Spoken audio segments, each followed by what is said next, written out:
Well, imagine a police officer saying you don't have to follow the Constitution. Well, Officer Richard Racine of Helmetta, New Jersey, resigned today after a video was posted online telling a local resident he doesn't have to follow the Constitution because President Obama doesn't. Well, Helmetta resident Steve Ronco was called in by local police for taking photos outside the precinct and insists, to the police anyway, he insisted he had the constitutional right to record in a public place. Under New Jersey law, with the alarming and all that, I don't fall under alarm because I'm in a public building recording, which is my first and second. You know what? I really don't even care about that because Obama has decimated the freaking Constitution. So I don't give a damn because if he doesn't follow the Constitution, we don't have to. There is a new report that shows the greatest threat facing this country is right here at home. There is a new study out from the National Consortium for the Study of Terrorism and Responses to Terrorism, better known as START.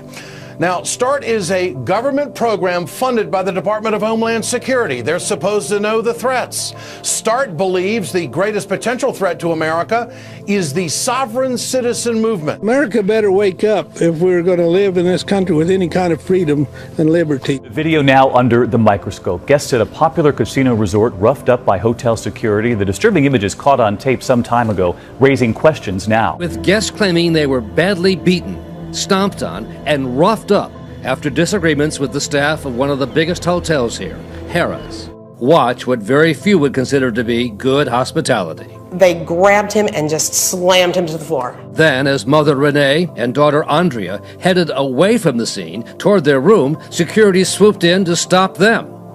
First, the teen daughter is wrestled to the ground and handcuffed, and then mom brought down and dragged off by a man in shorts her lawyer says is the casino's head of security. Well, Brian Ross, ABC News. But its director of security, Doug Rule, would not answer any of our questions. Sir, we're not allowed to comment on any of this. Do you think this was appropriate, Mr. Rule? Did you go over the line? A group of women say their rights were violated when they were stopped from praying at the Dublin Mall. All my life I've come to this mall, and I don't think anything could offend me more than asking me not to pray. Tammy Brantley is the leader of Dublin Girls Run, a group that's been walking and praying at Dublin Mall every Tuesday evening since last November. The prayer is never loud. Sometimes it may be long, but the only way you can hear is if you actually get into the circle that we all form. But she says that all changed 2 weeks ago. We were out getting ready to do our prayer, and as we were bowing our heads, the security guard walked over and asked us not to pray. Brantley says the guard explained that prayer wasn't allowed in the mall. He said that even included praying before a meal at the mall's food court. We never in a million years thought that this kind of behavior would come here. And it's here. A federal judge agrees a monument displaying the 10 Commandments in front of a New Mexico City Hall is a violation of the First Amendment. It's a result of a 2-year-long lawsuit.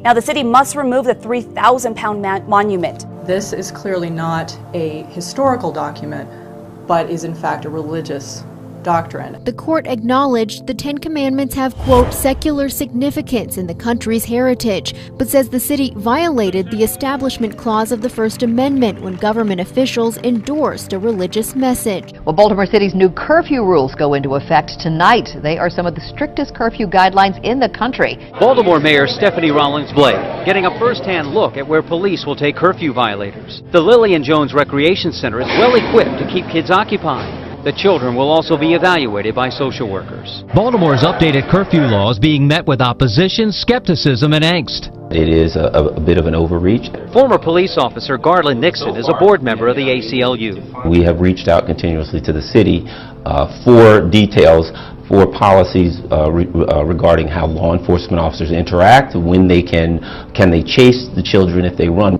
The City Department of Social Services will be notified. Supporters say this is not about locking up kids. The goal is public safety. But studies indicate there's no correlation between curfew laws and a reduction in crime by or against juveniles. Now, City Hall hopes to expand the number of these centers from 2 until 9 and go from weekends only to 24/7 year-round. Well, some video gamers are outraged tonight over a brand new policy by the retailer GameStop. Anyone who wants to sell their used games at the Philadelphia stores will have to provide a fingerprint. The chain says it's following a Philadelphia law that allows the stores to collect thumbprints, then put them into a database to help police track down thieves.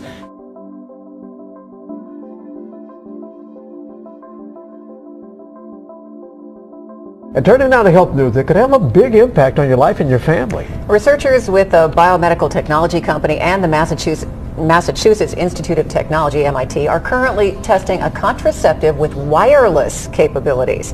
It is a microchip that is implanted under the skin and can deliver tiny amounts of hormone like a birth control pill. Some experts point out that women already have implantable birth control options like the IUD, but many still choose the pill. Researchers plan to test this technology in women in 2016. The device would cost around $1,000. We'll have more on this story ahead today on Local 12 News at 5:30. Open up your mailbox someday soon and you find a new credit card marked with a microchip. Credit card companies are making the move to protect all of us from hackers. Well, credit card companies say that a microchip on your card is a better way to store your information and to keep you safe. A lot of these big name retailers are switching over to the microchip scanners. You say you think most big stores are accepting the chip technology, but not all yet? Well, I think they're switching over to it. I think it's going to be a process. I read something earlier tonight that said that credit card companies are telling stores to really get ready for this by the fall of 2015. New at 6, it weighs 60,000 pounds. It's an armored tank designed to protect troops in a war zone. So what's it doing in Redwood City? Critics are crying foul. They don't want to see it on the peninsula. It's big. That's the first thing that struck me. It's hard to miss, 60,000 pounds and 13 feet tall. The bulletproof armored vehicle is a hand-me-down from the military. It has a new coat of paint, property of the Redwood City Police and SWAT team. It's part of a program where surplus military equipment is given to local law enforcement agencies. It's simply a way to move our officers around in a protected environment and possibly evacuate civilians and people in emergency incidents. It's called an MRAP. It stands for Mine Resistant Ambush Protected. Holly Lezo calls it unnecessary. She thinks war equipment has no place in Redwood City. Is this a dangerous place that we're in that they need that? Like, is there something they're not telling us? SWAT teams have been a part of crime fighting for decades, especially trained officers who, in addition to their regular assignments, respond immediately to the most dangerous crime scenes. But IMPD is no longer using a part-time SWAT team. Its team has become full-time. Chief High came to me a few months ago and said that he thought it was time for Indianapolis to have a full-time SWAT team to deal with some of the high crime areas that we have. Riggs gave the go-ahead. It's up and running. They're using them quite frequently throughout the week. And they work the so-called hotspot areas in the city. Director Riggs says full-time SWAT officers are prepared in a way that other officers are not.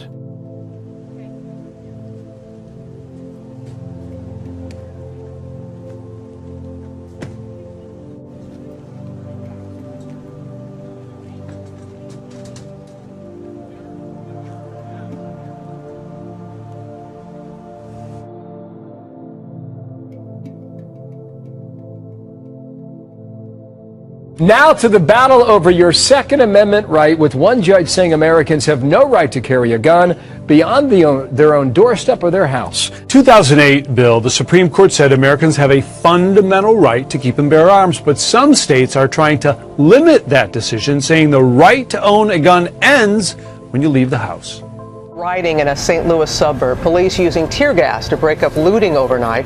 All this after a police officer shot and killed an unarmed teenager.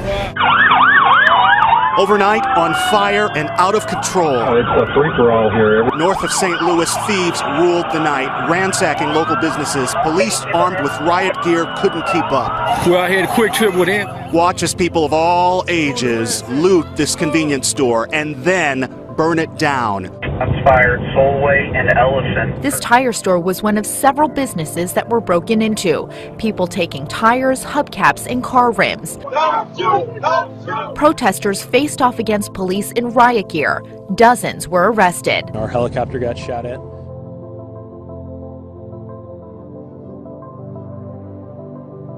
It's not clear what led to the police shooting Saturday afternoon. Brown was walking with a friend to his grandmother's in this predominantly African-American St. Louis suburb when his friend says the police officer drove by and told them to get off the street. Several shots were fired. Brown hit more than once. Police confirmed the teen was unarmed. It's just the tip of the iceberg. The world's descending into chaos. With the world's attention fixed on the crises in Gaza and Ukraine, Syria has faded from the headlines. Pretty incredible when you consider Syria just experienced what might be its bloodiest week of fighting since the civil war began 3 years ago. Morning's headlines. USA Today says Russian bombers increased flights around American airspace. A U.S. Air Command official acknowledges Russian strategic bombers and other military aircraft entered air defense zones 16 times in the last 10 days. Fighter jets scrambled several times. The spike in activity comes amid the crumbling relations between Russia and the West over Ukraine.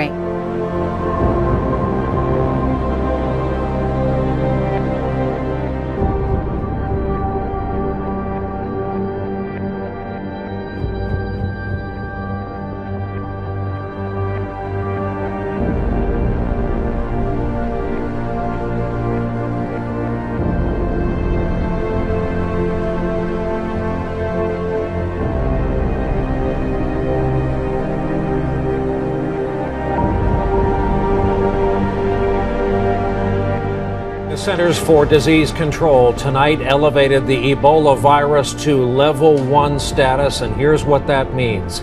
It's their highest level of mobilization reserved for their largest scale response, requiring an agency-wide effort because the outbreak is now officially out of control, and this is a major escalation and a big measure of the fear of it spreading around the world. In Liberia, contaminated bodies are being dumped in the street. That it's out of control in the West African countries. Now to the deadly Ebola outbreak and the concerns around the globe. The World Health Organization this morning declared an international public health emergency. It says countries simply cannot control the spread. This outbreak is the largest ever. I do think Ebola will come to America. That's not a question of if, it's just when.